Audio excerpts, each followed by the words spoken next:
muita gente tinha simpatia pelo regime militar, mas tinha uma visão equivocada, porque achava que era o regime militar que estava propiciando o pleno emprego, né? Uma situação de tranquilidade, calmaria, praticamente não havia violência, é verdade. Mas era uma conjuntura mundial que favorecia. Tanto que nesse período a nossa dívida externa vai lá para cima. Eles injetaram muito dinheiro, muito dólar, muitos milhões, bilhões de dólares no Brasil, né? Construindo a Transamazônica, já ouviram falar, não é? Investindo mesmo. A Ponte de Rio-Niterói, e dinheiro para os aparelhos de repressão ao movimento revolucionário. Deram suporte teórico e material também. Então achavam que esse bem-estar se deu em função da presença dos militares, o que efetivamente não é verdade.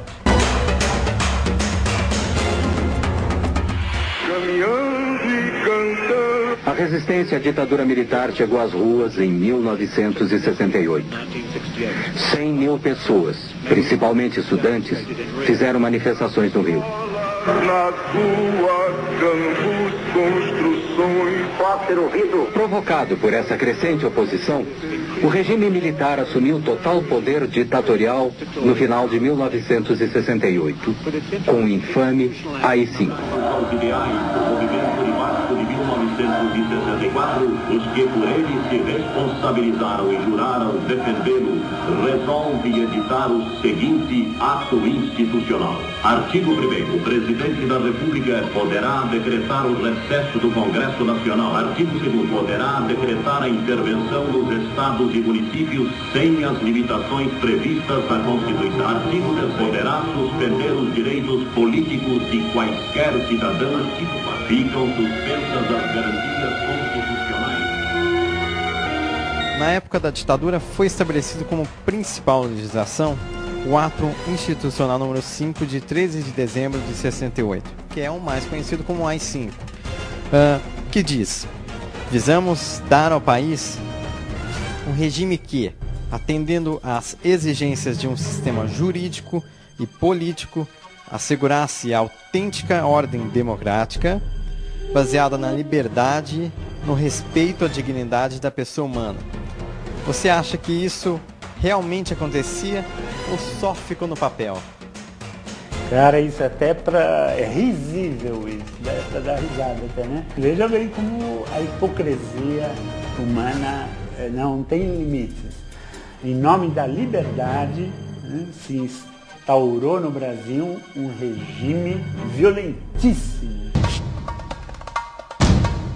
né, de supressão das liberdades, de golpe contra as liberdades democráticas. Se fala em nome da liberdade, né? Eu perguntaria, liberdade para quem? Isso é para a gente pensar. Democracia para quem?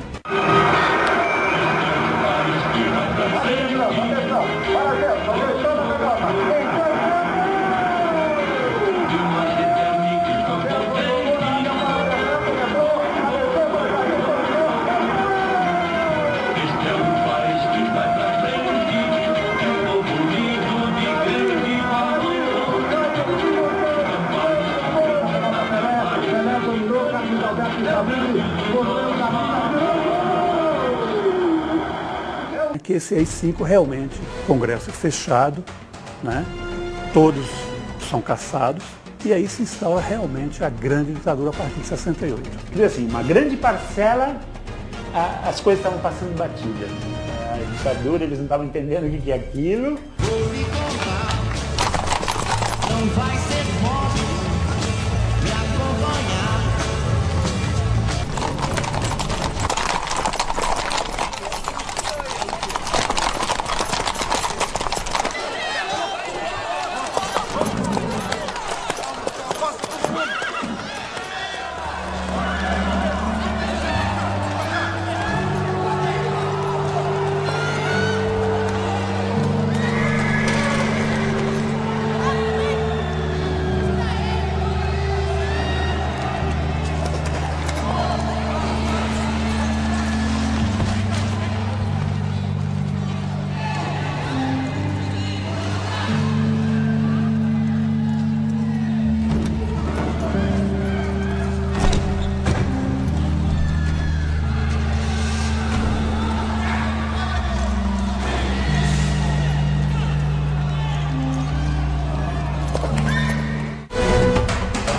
momento da história do Brasil, se articulam várias organizações contra o regime militar revolucionário. Isso aqui não é um assalto. Vocês estão assistindo uma expropriação revolucionária. Nós estamos expropriando uma instituição bancária, que é um dos suportes dessa ditadura cruel e sanguinária. Muitos dos nossos companheiros que lutam pela liberdade e pela democracia estão sendo brutalmente torturados nas prisões desse governo militar e vocês não ficam sabendo de nada, porque a imprensa está censurada. Contem para os seus amigos o que está acontecendo. Nós somos o Movimento Revolucionário 8 de Outubro, o MR8. Qual a perspectiva? Combater a ditadura militar e instalar no país um regime socialista. Poucos guerrilheiros conseguiram resistir bravamente durante 3 anos, de 72 a 1975. Aí sim que, depois de muitas incursões do exército brasileiro dentro da floresta, os guerrilheiros foram derrotados.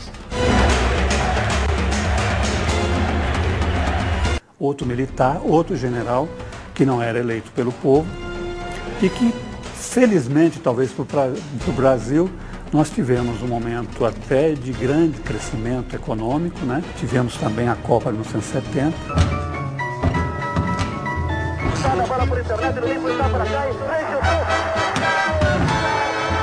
Que foi que o Brasil ganhou.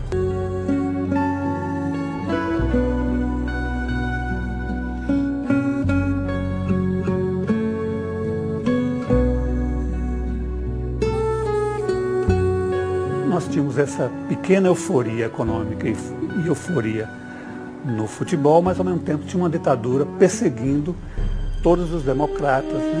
E as pessoas que falavam em acabar com a ditadura. Na verdade, a ditadura foi a grande arma do regime militar para calar a voz oposicionista. Então você tinha uma ditadura que tinha um censor que impunha o que se deveria escrever no país, principalmente em publicações escritas. Os jornais e revistas que mais sofreram com isso foi o jornal Estado de São Paulo, o Jornal da Tarde, estou falando aqui em São Paulo, né, a revista Veja e o jornal Movimento. Então a revista Veja colocava fotografia de diabinhos, desenhos de diabinhos. O Estadão colocava versos de Camões. O Jornal da Tarde colocava receitas de bolo, de comida e tal. E o Movimento, às vezes, colocava a página em preto. Então, cada um tinha a sua maneira de mostrar ao leitor que aquele texto foi cortado. O cinema era um absurdo, né? Os filmes tinham que passar todos pela censura e tal. E, às vezes, ficava até engraçado, né? Tem filme que fica até risível de ver o filme naquela época com censura, com tarjas pretas em cima das pessoas, né? Cortava o que o cara falava. Mas que mandava a Polícia Federal amanhã essa matéria para ver o que eles achavam. É terrível, né? Terrível, né? Uma mordaça, um cala-boca, uma camisa de força na sociedade. Os jornais tiveram um fator foram muito importantes na briga contra a ditadura. Entendeu? De lutar, de brigar e tentar, mesmo com a censura, dizer o que a população queria falar.